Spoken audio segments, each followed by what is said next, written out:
जय हिंद।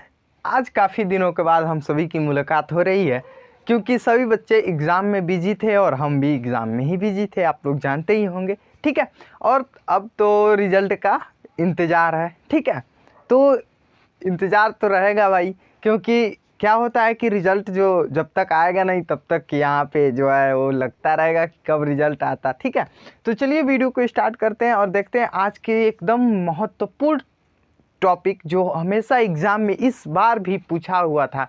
क्या हुआ था, पूछा था सक्रियता श्रेणी किसे कहते हैं। ठीक है, इस पे टिप्पणी कीजिए। या फिर पूछा हुआ था एक और कि इसमें से कौन सबसे ज़्यादा सक्रिय धातु है। ठीक है, तो ये चीज़ हम आपको इस वीडियो में बताने वाले हैं। ठीक है, तो चलिए वीडियो को स्टार्ट करते हैं और देखते हैं सक्रियता श्रेणी को एकदम नए अंदाज में, क्योंकि इस समय का जो पढ़ाने का तरीका है ना आज का, वो आपको एकदम चेंज नज़र आएगा। ठीक है, तो चलिए वीडियो को स्टार्ट करते हैं। देखिएगा, सक्रियता श्रेणी आखिरकार होता है भैया क्या, ये तो आपको जानना जरूरी है। ठीक है, तो देखिएगा सक्रियता श्रेणी क्या होता है, इसके बारे में हम किस पे डिस्कस करेंगे, इस चार्ट पे। ठीक है, देखिए सबसे पहले सक्रियता श्रेणी को हम जान लेते हैं। तो सक्रियता श्रेणी क्या होता है, जैसे आप गांव में देखे होंगे कि कई गो ऐसा होता है ना कि लड़का सब किसी के लड़के को देख लीजिएगा, अगर आप उसको थोड़ा भी बात कहेंगे ना तुरंत तक गर्म आ जाएगा, एकदम तावा नियर। ठीक है, तुरंत एकदम तावा नियर गर्म आ जाएगा, आग गिरा देगा फटाक से। ठीक है, कई गो सब बकलोलवा होता है कि उसको कितना हूँ कोसिए आप, लेकिन वो कुछ बोलेगा नहीं। ठीक है, तो क्या हो रहा है इसमें, जो एकदम गर्मा के तुरंत तक खड़िया जा रहा है वो ज़्यादा सक्रिय है कि नहीं। किसी भी बात को लेकर आग दे एकदम खड़ा हो जा रहा है, आग गिरा दे रहा है, तो वो क्या है, वो ज़्यादा सक्रिय है। लेकिन जो क्या है एकदम चुपचाप से गूंगा गाय नियर बैठा है, तो वो क्या है, वो एक सक्रिय मतलब सक्रिय नहीं है, उतना सक्रिय नहीं है। उसी प्रकार धातुओं को उनके सक्रियता के आधार पे क्या किया जाता है, एक चार्ट के यानी कि ऊपर से नीचे की ओर रखा जाता है, जिसे हम क्या बोलते हैं, सक्रियता श्रेणी। ठीक है, बात समझ में आए कि नहीं। क्या लिखेंगे हम कि जब धातुओं को उनके सक्रियता के आधार पे क्या किया जाता है, एक चार्ट में, या फिर लिख सकते हैं कि उनके सक्रियता के आधार पे रखा जाता है। ठीक है, उसे हम क्या बोलते हैं, तो सक्रियता श्रेणी बोलते हैं, यानी कि एक श्रेणी में रखा जाता है। ठीक है, इतना बात क्लियर हुआ कि नहीं। जब धातुओं को उनके सक्रियता की श्रेणी सक्रियता के आधार पे एक श्रेणी में रखा जाता है तो उसे हम क्या बोलते हैं, तो सक्रियता श्रेणी। ठीक है, इतना बात क्लियर हुआ कि नहीं। इसमें क्या होता है कि सक्रियता श्रेणी की अगर कोई विशेषता पूछते, भैया विशेषता बताइए या फिर महत्व बताइए, तो क्या बताएंगे आप कि सक्रियता श्रेणी में जो अधिक क्रियाशील धातु होते हैं, ठीक है, जो ज़्यादा तेज रिएक्ट करेगा, यानी कि बिखियावा जौन होगा ना, उसको हम क्या करेंगे, उसको ऊपर रखेंगे। ठीक है, कहीं भी जाते होंगे देखते होंगे, जौन बिखिया होता है ना उकर काम सबसे पहले होता है। ठीक है, हम भी लोग मान लीजिए कभी कभी जाते हैं मार्केट में, तो बाज़ार में मान लीजिए सामान खरीद रहे हैं ना, तो कई गो होता है उनमें बिखिया सनकी होता है सब। ठीक है, वो क्या करते हैं सब, अगर मान लीजिए वो थोड़ा देर पहले आया है, एक बूढ़े व्यक्ति बैठा है ना, उनको अगर वो सब्जी पहले दे दिया तो ये गर्म आ जाएगा, एकदम कहेगा है हम आई नहीं हो पहले। ठीक है, तो यानी कि जो क्या है ज़्यादा सक्रिय है, तो उसको भैया पहले काम करेगा, वो कहेगा कि इसको दे कर पहले निपटाओ, क्योंकि ढेर बिखिया है, ज़्यादा कुछ बोल देगा। ठीक है, तो उसी तरह क्या होता है कि धातुओं को भी उनके सक्रियता जो अधिक सक्रिय होते हैं उनको क्या किया जाता है, ऊपर रखा जाता है। ठीक है, तो क्या यहाँ पे क्या नज़र आ रहा है कि पोटेशियम, के से क्या होता है, पोटेशियम। पोटेशियम जो है ना वो सबसे सक्रिय धातु है। पोटेशियम, सोडियम, कैल्शियम, ये तीनों जो होते हैं ये सबसे सक्रिय होते हैं, यानी कि इन सब से भी सक्रिय, एकदम खतरनाक वाला। ठीक है, इनको क्या करेंगे, अगर जैसे आप हवा के संपर्क में लाएंगे धड़ाक से ब्लास्ट हो जाएगा। ठीक है, क्यों, क्योंकि क्या होते हैं, इतना सक्रिय होता है सब कि इसको केरोसिन के तेल में रखा जाता है। केरोसिन के तेल आप लोग समझ रहे हैं, केरोसिन का तेल का मतलब होता है कि मिट्टी का तेल। ठीक है, आप समझिए। ठीक है, मिट्टी का तेल होता है केरोसिन का तेल। ठीक है, तो उसमें क्या किया जाता है, पोटेशियम, सोडियम और कैल्शियम को रखा जाता है। ठीक है, ये ठंडे जल के साथ ये क्रिया करके क्या बनाते हैं, हाइड्रोजन गैस बनाते हैं। तो ये भी पूछा हुआ था इस बार और पिछले बार भी, और हर साल पूछता है। ठीक है, क्या पूछा था कि कौन सा ऐसा धातु है जो ठंडे जल के साथ क्रिया कर सकता है।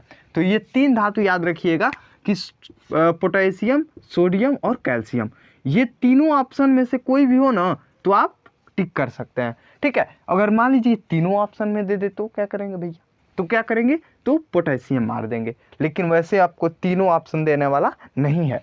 यही आपको पूछेगा कि भैया इसमें जल के साथ, ठंडे जल के साथ, वैसे तो जल के साथ सभी धातुएं क्रिया करके हाइड्रोजन गैस देती हैं, लेकिन ठंडे जल के साथ सभी धातुएं क्रिया नहीं करती। कौन सी करती है, तो पोटेशियम करती है और सोडियम और कैल्शियम। ठीक है, 3 धातुएं जो होती हैं वो ठंडे जल के साथ क्रिया करती हैं। ये बात क्लियर हुआ।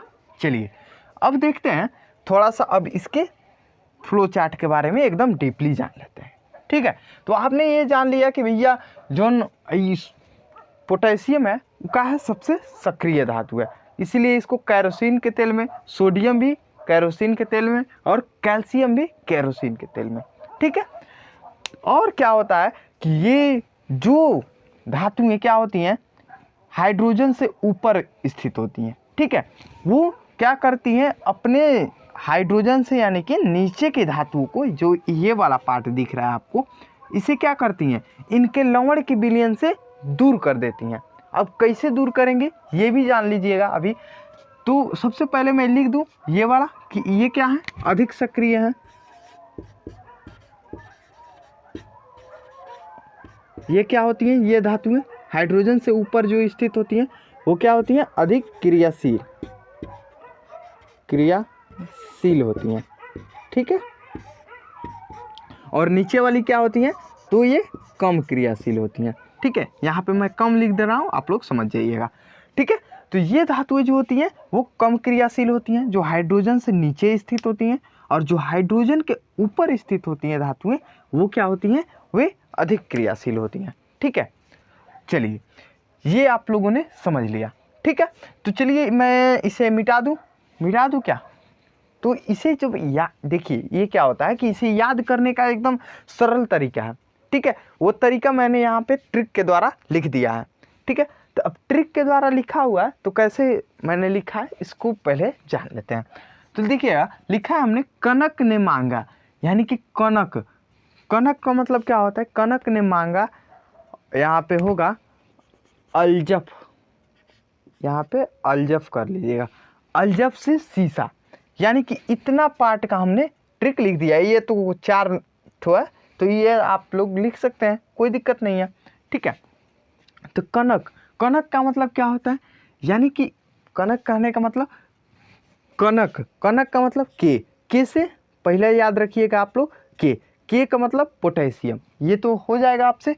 ठीक है, नौ का मतलब होता है, ये समझिएगा, एन ऐसे 9 लिखते हैं ना आप लोग, तो 9 का मतलब सोडियम, तो यहाँ पे आपका हो जाएगा 9। अब फिर क आ रहा है, क मतलब कैल्शियम। ठीक है, क फिर कैल्शियम, यहाँ पे लिख लीजिएगा कैल्शियम। ठीक है, ने को आप छोड़ सकते हैं, कोई दिक्कत नहीं है।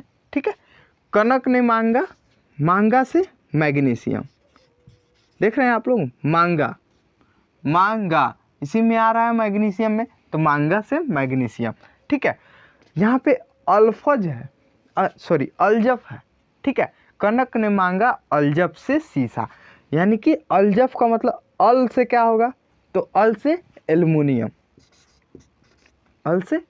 हो गया, और ज से तो जिंक, Zn।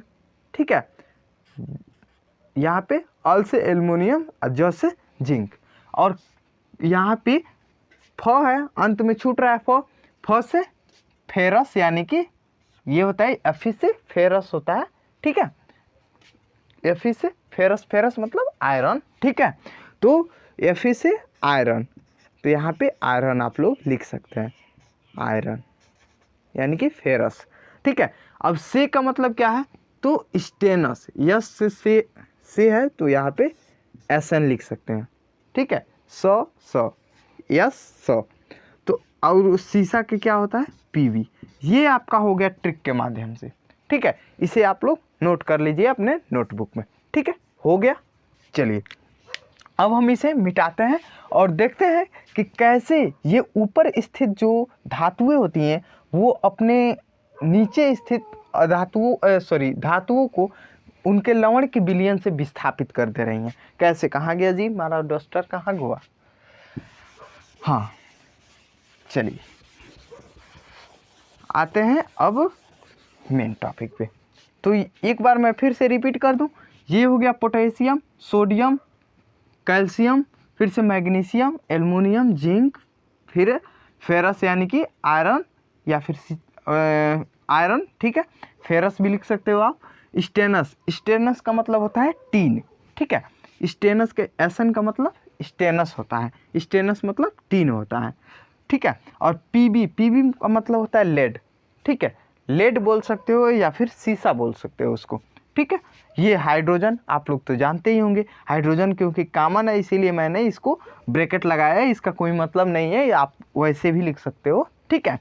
तो मैंने एक पहचान के लिए लगाया है क्योंकि इससे ऊपर स्थित जो धातुएं होती हैं उसको अलग पहचान के लिए और इसके नीचे के लिए अलग पहचान के लिए, इसीलिए हमने इसको थोड़ा सा बढ़ा चढ़ा के सजा दिया है, ठीक है। तो यहाँ पे अब देखिए अब क्या होता है, निचवा स्थित का है कॉपर है, उसके बाद से क्या है मरकरी, मरकरी Hg का मतलब होता है पारा, पारा का मतलब मरकरी, Hg का मतलब मरकरी या साधारण नेम पारा होता है, ठीक है। उसके बाद से Ag, Ag का मतलब होता है सिल्वर, सिल्वर जो चांदी आप कहते हो ना वही क्या है सिल्वर है। Au, Au का मतलब होता है गोल्ड यानी कि सोना, ठीक है। Au का मतलब इसका अगर लैटिन भाषा में नाम की बात करें हम तो Au का मतलब होता है आरम, ठीक है, आरम मतलब गोल्ड, गोल्ड मतलब सोना, ठीक है। तो ये हो गई आपके पूरा नाम, ठीक है। क्या हमने क्या बताया था उसकी विशेषता में कि जो ऊपर स्थित धातुएं होती हैं वो क्या होती हैं अधिक क्रियाशील होती हैं, हाइड्रोजन से ऊपर धातुएं अधिक क्रियाशील और हाइड्रोजन से नीचे की धातुएं कम क्रियाशील, ये हो गई दो विशेषता। और तीसरी क्या होती है कि जो धातुएं हाइड्रोजन से ऊपर स्थित होती हैं वो क्या करती हैं हाइड्रोजन से नीचे स्थित धातुओं को उनके लवण के विलयन से दूर भगा देती हैं। यानी कि जब ज़्यादा बिखिया है, ज़्यादा बरियार है तो क्या करेगा अपने निचवा वाला को भगा देगा कि नहीं, भगा देगा ना। चलिए देखते हैं कैसे। मान लीजिए यहाँ पे आपका है कॉपर सल्फेट CuSO4, ठीक है, और हम इसकी अभिक्रिया किससे करा दे रहे हैं तो कॉपर, देखिएगा कॉपर कहाँ स्थित है नीचे स्थित है ना।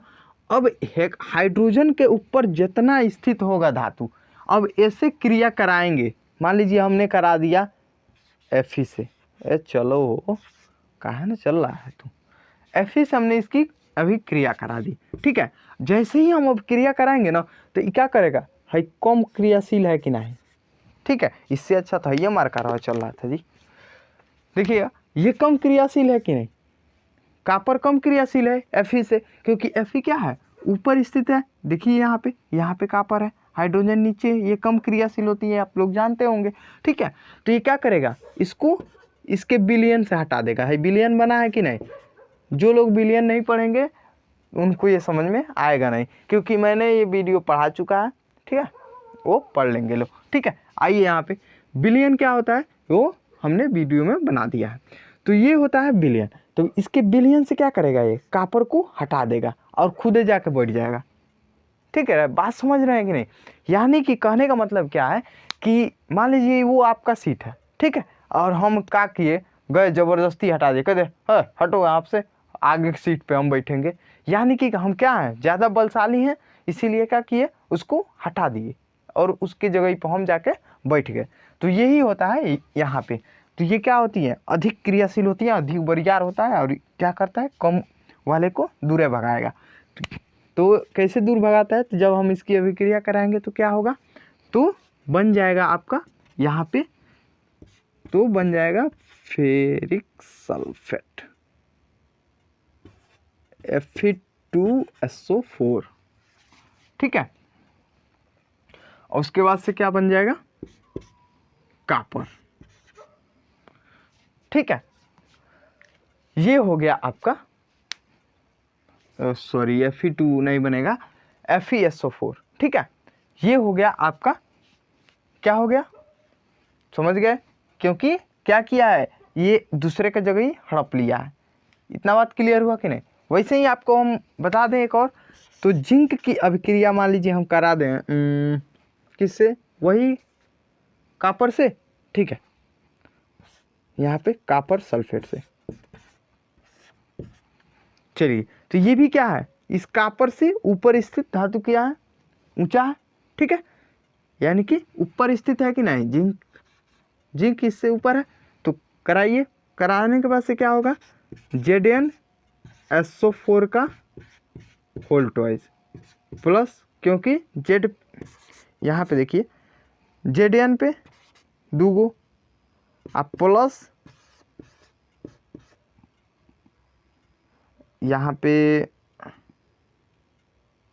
ZnSO4, ठीक है।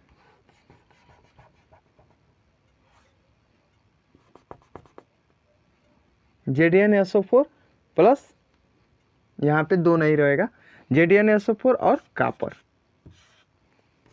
यहाँ पे सॉरी गलती हो गई थी, ठीक है, मिस्टेक नहीं करिएगा आप लोग हमारी तरह, ठीक है। तो ये हो गया आपका रिएक्शन, क्योंकि रिएक्शन जो होता है सबसे इम्पोर्टेंट होता है, ठीक है। तो ये हो गया आपका ZnSO4 और कॉपर सल्फेट, सॉरी कॉपर को बाहर ही निकाल दिया है, ठीक है, और खुदे एक जगह ही जाके हड़प लिया है। तो ये हो गई सक्रियता श्रेणी, ठीक है। तो चलिए, इसके बाद से हम मिलते हैं अगले वीडियो में।